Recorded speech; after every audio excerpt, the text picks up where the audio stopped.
কুষ্টিয়ায় ৪ আসনে ৩৩ মনোনয়নে ৬টি অবৈধ।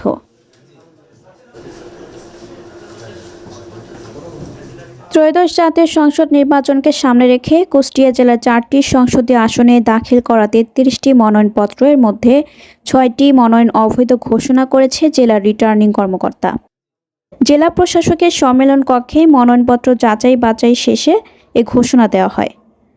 জেলা প্রশাসন সূত্রে জানা গেছে, কুষ্টিয়া ১ দৌলতপুর আসনে দাখিল করা ৮টি মনোনয়নের মধ্যে ৬টি বৈধ ও ২টি অবৈধ ঘোষণা করা হয়েছে। কুষ্টিয়া ২ ভেড়ামারা মিরপুর আসনে ৮টি মনোনয়নের মধ্যে ৭টি বৈধ ও ১টি অবৈধ। কুষ্টিয়া ৩ আসনে দাখিল করা ৭টি মনোনয়নই বৈধ বলে ঘোষণা করা হয়। এছাড়া কুষ্টিয়া ৪ আসনে 10টি মনোনয়নের মধ্যে 7টি বৈধ এবং 3টি অবৈধ ঘোষণা করা হয়েছে।